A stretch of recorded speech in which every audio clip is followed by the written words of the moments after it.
Bumoto na rin kanina si incumbent Makati Mayor Abby Binay at asawang si Congressman Luis Campos na tumatakbong alkalde ng lungsod. May patutsada naman si Mayor Abby sa kanyang kapatid na si Senator Nancy Binay matapos kalamanin ang kanyang asawa sa pagkaalkalde ng lungsod. Live mula sa Makati, magbabalita si Mayan Los Baños para sa Bilang Pilipino 2025. Mayan, ano nga ba yung sinabi ni Mayor Abby kanina? Yes, Gretchen, huwag daw agad umasang mananalo bilang alkalde ng Makati City. Yan ang diretsahang mensahe ni Mayor Abby Binay sa kanyang kapatid na si Senator Nancy Binay na magiging kalaban ng kanyang asawa na si Congressman Luis Campos sa pagkaalkalde ng Makati. Pasado alas 2:30 ng hapon nang dumating si Mayor Abby Binay kasama ang asawang si Congressman Luis Campos para bumoto sa Nemesio Yabut Elementary School. Mabilis lang bumoto ang mag-asawa at agad namang nagpaunlak ng panayam si Mayor Abby. Tinanong ko siya kung bukas ba siyang makipag-reconcile kay Senator Nancy. Lalo't ayon sa kanyang ate, gumawa na siya ng paraan noon para mag-usap sila pero tila di raw handa si Mayor Abby. Sagot ni Mayor Abby, 6 na taon nang may lamat ang relasyon nila ni Senator Nancy. Hindi rin daw niya nakita ang effort nitong makipagbati. Pakiusap pa nga ni Mayor Abby kay Senator Nancy, huwag gamitin ang kanilang ama para laban sa kanya. Inimbita raw kasi ni Mayor Binay si dating Vice President Jejomar Binay na samahan siya sa kampanya, pero ito raw ang unang beses na hindi siya sinamahan ng kanyang ama sa pangangampanya. Narito ang bahagi ng pahayag ni Mayor Abby Binay at Senator Nancy Binay. Ang pakiusap ko sa kanya, stop weaponizing our father because she's using our dad against me. Kung gusto talaga niya ng reconciliation, huwag niyang isama yung magulang. I'm okay with my... The thing is, hindi ko na nga sinasabi, I've been inviting my dad to go to the campaign with me and they refuse to bring him. Sa maloob mo? Hindi sa daddy ko. Kasi alam ko, given a choice, hindi niya gagawin yan. Kanino ba sa maloob? Alam na natin kung kanino. I don't think we have to spell it out, diba? Ako sa akin walang problema eh. More than willing to talk to her. Lalong-lalo na dun sa transition from her being the mayor of Makati and from my being the mayor of Makati, diba? Kailangan, kumbaga, maayos na pag-turnover. And maybe yun yung opportunity na makakapag-usap kami. Siguro, yun na lang din, baka merong kailangan mag-mediate para ma-set up yung ganong pag-uusap. Na talagang, kung hindi pa kaya i-resolve yung personal issues, at least kahit man lang doon sa trabaho, kasi di ba, napaka-importante na maganda yung transfer nung pamamalakad ng City Hall.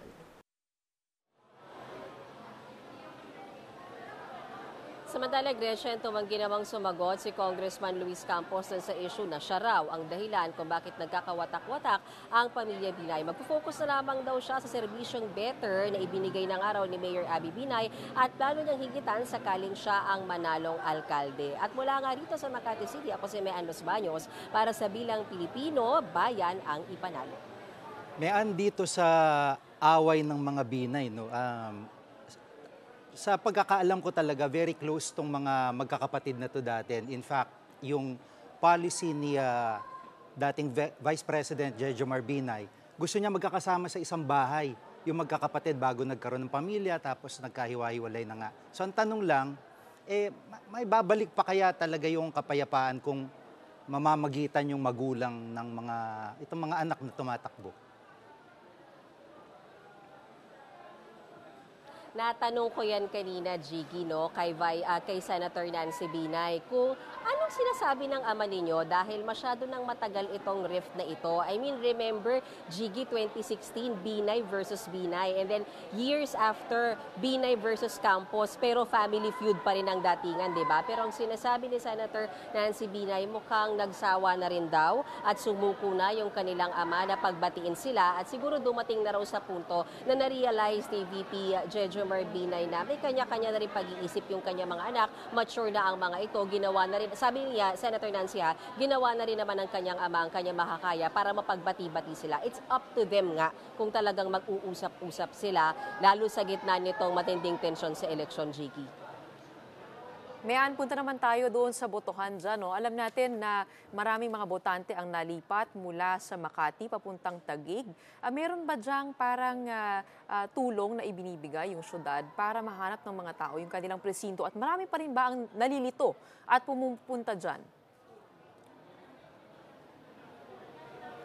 Meron silang, sa lahat nung so far pinuntahan kong schools, Gretchen, very active yung kanilang voters assistance desk. Umaga pa lang kanina, Gretchen, around 5 a.m., yung start ng mismong botohan. Yun yung lagi kong nakikita, doon nagkukumpulan yung mga tao doon sa assistance desk kasi hindi nila talaga agad makita yung kanilang presinto. So itong assistance desk na ito, either mag-fill out ka nung maliit na form or magpapakita ka nung ID. And somehow, nakikita ko very helpful yung assistance desk dahil agad namang nakikita yung mga precinct number noong di lamang ng mga PWDs, di lamang ng mga senior citizens, kundi maging ng mga regular voters. Dito sa Nemesio Yabut, mas maraming tao at yung nasa likod ko, yan yung voters assistance desk. Kanina halos hindi mo makita yung desk na yan, magkabilaan yan. Punong-puno rin ng tao kasi parang gawin na na pag hindi nila nakita, diretso na alam na nila Pag hindi nila makita, diretso na sila sa desk kasi meron namang makakatulong sa kanila para makita yung kanilang precinct number, Gretchen. Pero ito mga galing sa mga EMBO na parte nitong nalipat sa jurisdiction ng Taguig, saan nga ba sila nagpupunta para mag-cast ng kanilang votes? Malapit lang ba sa kanilang mga barangay kaya medyo naiwasan yung pagkalito? Yan hindi ko masagot no so far, Gretchen, siguro yung ating nag-cover dun sa Taguig, pero ang kaya kong isagot sa'yo ay nakita ko disiplinado yung mga taga Makati sa pagboto. Sabi ko nga, sa ilang mga schools na naikot ko mula kaninang alas 4 ng madaling araw, pipila sila, for example, yung regular voters, dapat 7 a.m. pa sila, di ba? Pipila sila ng 5 a.m. Pero hindi nila pipilitin na pumasok. Naghintay sila ng 2 hours para makapasok ng 7 a.m. So, tinatanong ko sila, bakit nyo ginagawa yan? So, for them, gusto lang nila ng maaga. So, pipila na sila kasabay ng mga senior citizens, buntis, PWD, pero hindi nila ipipilit na papasok sila. Ang gagawin lang nila, maghihintay lang sila doon para pagbukas ng 7 a.m. for regular voters, papasok sila, makakaboto sila, tapos. Kasi gusto nga nila, hindi ganun kainit yung pagboto at hindi ganun karami yung kasabay nila mga botante. Pero dito nga, sa Nemesio Yabut, grabe, blockbuster dito hanggang bandang alas 3, alas 4, napakakapal ng tao, Gretchen. Sa iyong taya, ano kaya yung dahilan kaya tumatagal ng 2 oras? Pag nakikita mo online, actually, parang ganun yung feedback ng mga tao sa social media na 2 oras yung itinatagal nila sa pila. So, dyan naman, ano yung karaniwang karanasan ng mga botante? Oo. Iba-iba Minsan, nagtatagal nga sa paghahanap dong sa presinto. Pero kanina, ang naging experience ko, first hand nung nakita ko, kasi sinundan talaga natin sila Senator Nancy Binay at yung kanyang buong pamilya na bumoto. Bumoto sila around 10:40 in the morning. Yan yung kasagsagan, Gretchen, na makapal ang tao, mahaba ang pila. So, pumila talaga sila. So far, ang estimate ko sa pagpila nila, nasa 30 to 40 minutes bago sila makaboto. Kasi talagang punuan.